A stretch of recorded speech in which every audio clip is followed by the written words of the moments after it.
국내 시장에서 막 지금 무차별적으로 이곳저곳 올라가고 있는 것들에 대해서 조금은 한 템포 그분들께서 냉정하셨으면 투자의 일원칙이 잃지 않는 거야. 나는 안 잃을 거야, 안 잃을 거야. 근데 사람들은 자꾸 저리로 가라고 해. 하루에 막 꽁충꽁충 뛰어. 가만히 못 있게 만들어요. 지금 엉덩이 들썩들썩거리게. 그런데 주식시장에 항상 이런 구간이 있어요. 정말 이런 구간이 있습니다. 21년에도 있었고 23년에도 있었고 올해도 또 있고, 다만 주인공이 달라져 있어요. 주인공이, 그때 주인공은 밑으로 쭉 내려가 있고 이번에는 새로운 주인공이 나타나가지고, 그때는 장미꽃의 계절, 이번엔 국화의 계절, 이번엔 매화의 계절, 이런 것처럼 시대에 따라 가지고 주도주들이 달라져 있어요. 그래도 저는 AI 강사는 좋을 거로 생각해요. 이건 시대를 꿰뚫는 오래 갈 수 있는 주요.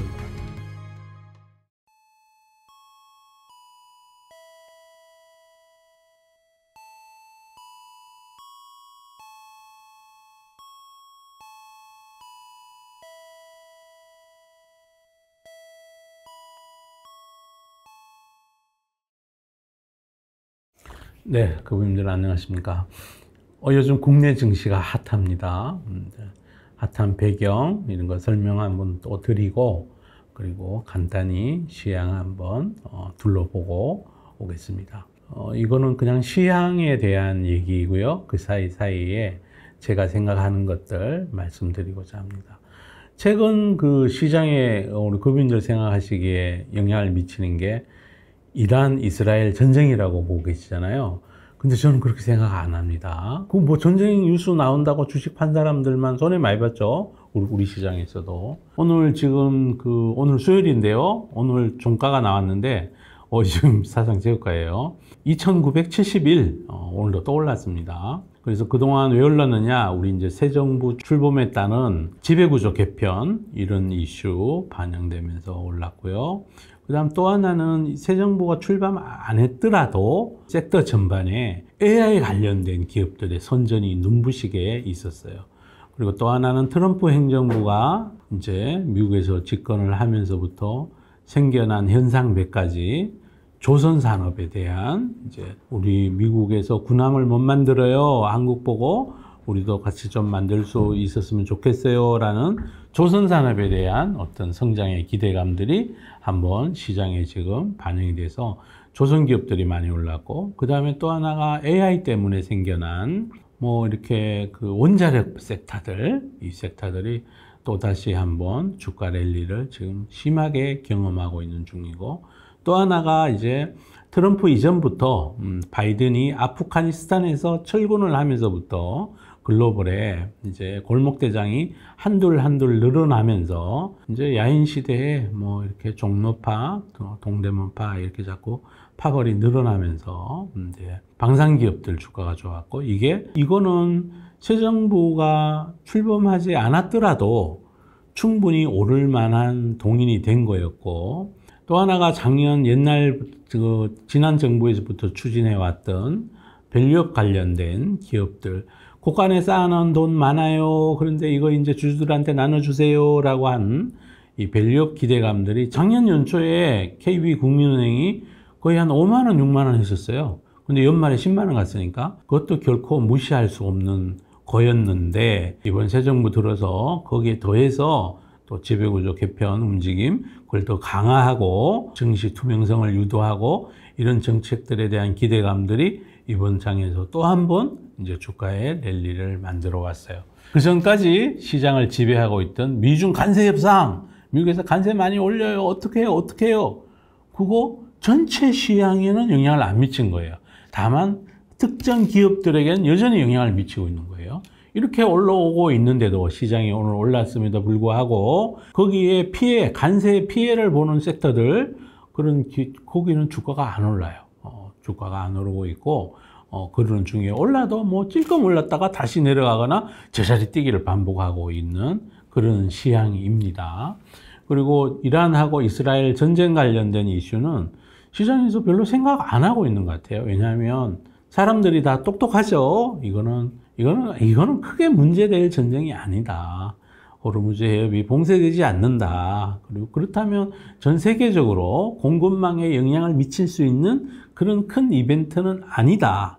그리고 러시아 우크라이나 전쟁처럼 러시아라는 군사적인 강대국하고 서방의 대리인 격으로 러시아의 서진을 막기 위해서 중요한 자리에 세기처럼 위치하고 있는 우크라이나를 포기할 수 없는 서방의 이해관계가 몽땅 직결돼서 미국이 우크라이나를 지원하고 EU 국가들이 우크라이나를 지원해서 대리전 양상을 띠는 러우 전쟁하고는 이번 전쟁이 많이 달라서 길게 가지 않을 거다. 그리고 공급망에 크게 영향을 미치지 않을 거라고 글로벌 투자자들이 다 그렇게 생각하고 있다. 이렇게 보시면 좋을 것 같아요.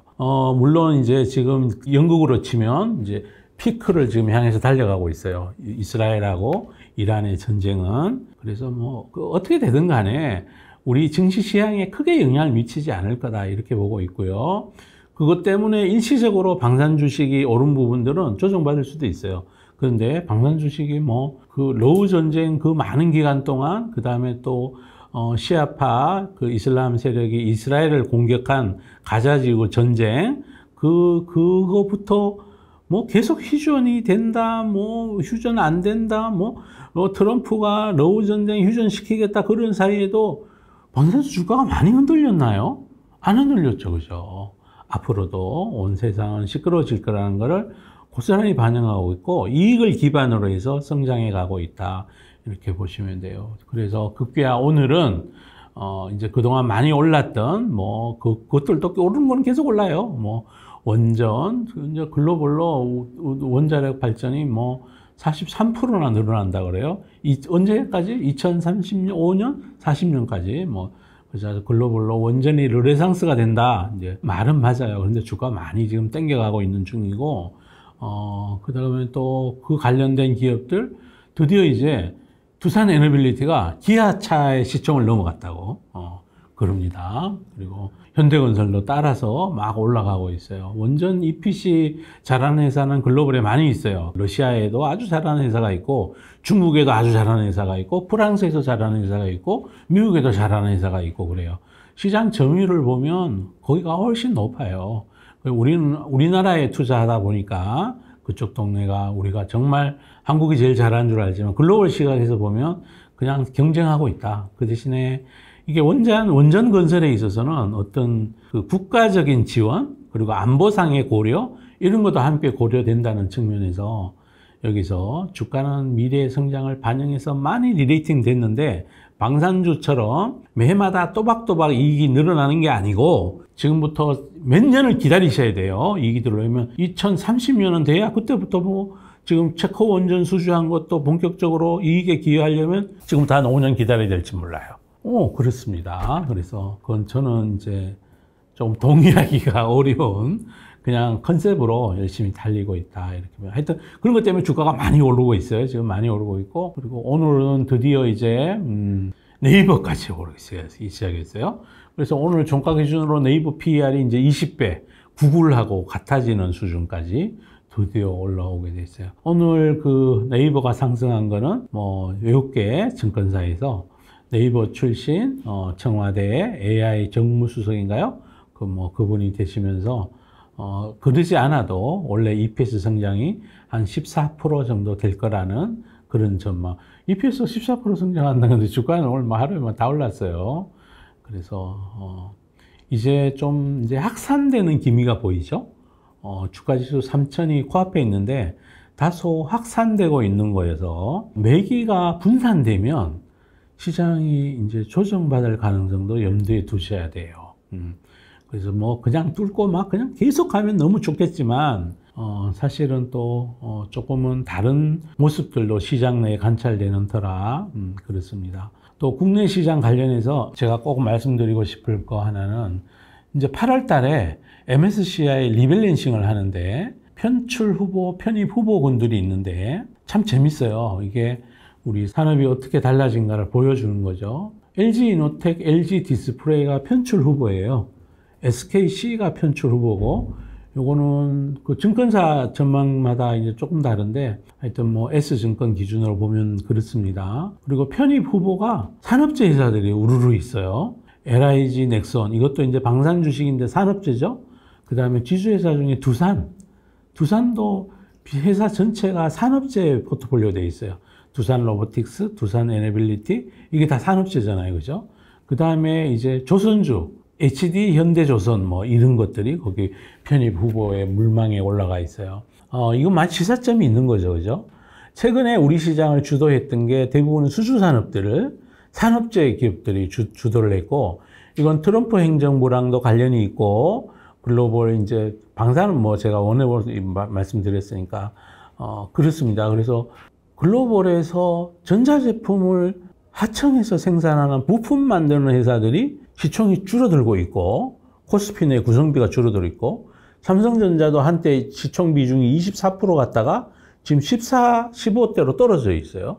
그리고 그 사이를 한국이 그래도 중국 대비 경쟁력의 우위를 가지고 있는, 그리고 서구권이라는 어떤 그 무기 체계의 일관성 때문에 우리가 수혜를 보고 또 잘하고 있는 방산, 그 다음에 또 뭐 원전 기업들, 이런 기업들이 주가가 아웃퍼폼하고 있다는 거죠.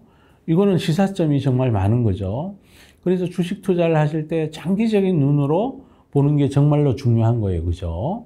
그래서 뭐 다음 분기 전망이 어떻고, 뭐 다음 분기에 이익이 얼마 늘고, 뭐 전자회사들, 그런 회사들 주가는 지금 잘 안 움직이고 있고, 그 다음 분기는 모르겠고, 제가 아까 말씀드렸듯이 2030년부터 뭐 이익이 늘어날, 이거는 레포트를 보면요, 지금 많이 오른 어떤 원래 PER이 100배가 넘고요, 내년도에 추정 PER이 30 몇 배고요, 그 다음에도 30 몇 배고요, 그 다음에도 30 몇 배예요. 대신 방산회사들은 원래 25배이다가 내년 되면 21배, 그 다음에 되면 18배 이렇게 현재 주가 기준이면 낮아지는 거예요. 이익이 성장하고 있는데 그 회사는 이익이 성장 안 해요. 이익이 성장 안 해요. 언제까지? 그 수주 받은 거를 납품할 때까지 성장 안 한단 말이죠. 그런데도 시장은 그거를 반영해 가고 있다는 거죠. 그거는 그 얘기인 즉슨 우리 시장이 지금 조금 많이 달아 올라가고 있다. 이런 생각을 저는 해보고 있어요. 그분들 중에 이럴 때 이제 참 곤혹스럽죠, 그죠? 나는 마음에 안 드는데 쟤 자꾸 올라. 그러면 그래가 포모 현상에 시달리기를 시장에서 우리 그분들이 포모 현상에 시달리기를 지금 막 호시탐탐 노려보고 있는 거일 수도 있어요. 그래서 이럴 때 할 수 있는 방법이 어떻게 하는 거냐? 그냥 정찰병만 보내보는 거예요. 내가 싫어하는데 주가가 막 올라. 그러면 최근에 올라온 레포트들을 보면 다 리레이팅 그러면서 올라와요. 그러면 좋아. 그러면 내가 그냥 알았어. 그래. 알았어. 한 주 사볼게. 그래. 하는 거 봐서 내가 2주 사고 뭐 이렇게 할게. 이런 마음으로 접근하시면 그분들이 돈을 잃지 않을 수 있어요. 그분들 우리 투자해가지고요. 개인 투자가 중에 95%가 돈을 잃는데요. 왜 잃냐 하면 가자 이럴 때 그때 사시면 잃어요. 한때는 2021년 그때는 가자가 어디 있었냐면 10만 전자, 46만 네이버에 있었고 카카오에 있었고 2023년 여름에는 가자가 또 다른 2차전지 섹터에 있었죠. 지금 가자가 어디 있는지 그분들 살펴보시기 바랍니다. 이익이 증가하지 않는데 미래 성장성을 너무 땡겨가는 거, 그거 또 다른 가자 현상일 수 있어요. 그래서 이럴 때는 절대로 아무리 누가 좋다 그래도 몰빵 금지, 분할. 그것도 분할도 이건 분할이라 그러면 안 돼. 분할. 안쪽에 정찰병도 막 이렇게 중무장 정찰병 말고 언제든지 도망 나올 수 있게 진짜 무장 거의 안 한 채로 진짜 체육복 입고 국군 체육복 입고 그냥 야구방망이만 들고 한번 보내보는 거예요. 총도 안 들고. 한번 그렇게 해보시면 어떨까 싶은 그런 생각이 좀 들어요. 제가 너무 비싼 거는 제가 비싸다고 말씀을 드려야 되고, 단기간에 요즘 한국에 있는 그 소위 주도주라 하는 것도 우리 그 기술적 지표죠. RSI 기준으로 70이 넘어가는 것들이 많아요. 이격도도 120 넘어가는 것들이 수두룩하고요. 여러분 여기서는 제가 그 기업들이 나쁘다가 아니라 조금 참아봐도 된다. 도저히 못 참겠걸랑 분할이 아니라 분할해가지고 그냥 저 단주 거래 한 주도 많고 점 주식으로 뭐 0.5주 사고 할 수 있으면 그렇게 하는 게 어떨까 그런 생각을 해보고 있어요. 다만 올랐더라도 밸류가 싼 기업들, 예를 들어 이익이 꾸준히 나는 금융회사들 중에 배당도 많이 주고 이런 것들은 괜찮아요. 괜찮아요. 그거는 손해보지 않을 겁니다. 나중에 지나갔을 때도 그럴 것 같고, 또 방산 주식도 나름대로 이 중에는 이익이 성장하고 밸류에이션 멀티플러만 막 확장되는 게 아니라 내년에도 이익이 성장하니까요. 그죠? 그런 것들은 나름대로 괜찮아요. 괜찮고, 오늘은 드디어 뭐 정말 이제 못난이 주식들까지도 오늘 다 올라가는 그런 날이에요. 시장이 다소 확산돼 가고 있는 국면도 보인다는 거 꼭 염두에 두시고, 핵심만 사셔야 돼요. 이럴 때 너무 확장하시고 이러다 보면 나중에 되면 내가 그거 왜 샀지? 내가 그때 왜 샀지? 아이고, 이거 다음 분기 실적 발표 이제 조금 지금 6월 말을 향해 가는 거잖아요. 그죠? 그럼 7월 되면 실적 발표 또 나와요. 실적 나오는데 뭐 실적 뭐 밋밋하고 주가는 그 사이에 엄청나게 올랐고, 아니면 수주라도 늘어진다, 수주도 별로 안 늘었고 이러면 주가가 또 조정 받아요. 그리고 주식이라는 게요, 살 사람 다 사고 나면 그때부터 내려요. 내리는 구간에서 적게 내리고 눌림목을 형성하면서 추세가 꾸준히 우상향만 하려면 기관 외국인들도 동의하고 거기에 대해서 자금을 투여할 수 있고 이럴 정도가 돼야 돼요. 외국인들도 어떨 때는 내동매매 해요. 최근에 미국에서 거래되고 있는 한국물 ETF 있어요. 그게 연초 이후로 무지 많이 올랐어요. 거의 거의 30% 가까이 올라간다고 그래요. 그래서 이제 뉴욕에 있는 투자가들이 그 ETF에 돈을 막 넣어요. 야, 여기 가자. 이래가지고, 뉴욕에 있는 소비자들, 미국 소비자들이, 한국 ETF 괜찮네? 거기다 돈을 자꾸 집어넣는 거예요. 거기 돈을 집어넣으면 외국인들이 그 ETF 운용하는 운용사는 어떻게 해야 된다고요? 다음날 한국에 오버나잇으로 주문을 넣어야 돼요. 요 ETF 구성대로 사주세요라고 주문을 넣는 거예요. 그 주문을 넣으면 이제 우리 시장이 따라서 올라가게 되고, 거기에 또 한국 중에 얘는 성장이 별로 없어. 나는 숏이야. 공매도들 숏 해놓은 거 있을 거 아니에요. 그죠? 근데 분위기가 이거 영 아니거든. 가만히 들고 있다가 뭐가 리레이팅 돼서 올라가고 이러니까 큰일 나게 생겼는 거예요. 예를 들어 두산 에너빌리티, 현대건설 이런 거 숏 해놨던 사람들 큰일 난 거예요. 돈 무지 잃는 거예요, 지금. 그러니까, 모르겠다. 나도 숏스퀴즈, 공매도 상한, 지금 이렇게 되는 구간이고, 오늘 네이버에도 그런 영향이 반드시 일부 있었다라고 생각을 하고 있고요. 삼성전자에도 그런 영향이 있고요. 삼성전자가 숏이 많아요. 근데, 자꾸 뉴욕에서 한국물 ETF에 돈이 자꾸 들어오니까 그 돈 가지고 우리나라 주식 사면 또 올라가고.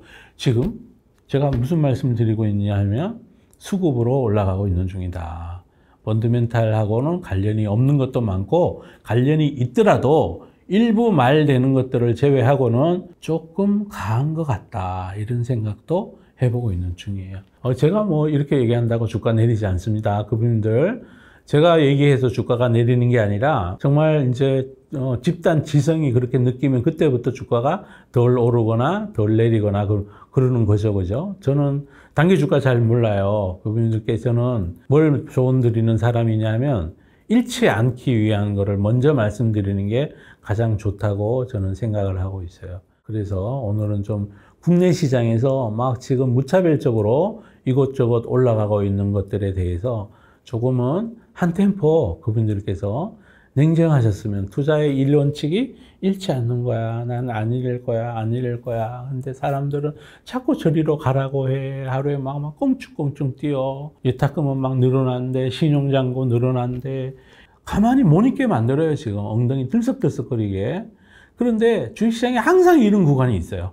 정말 이런 구간이 있습니다. 짧은 구간 내에 21년에도 있었고 23년에도 있었고 올해도 또 있고, 다만 주인공이 달라져 있어요. 주인공이.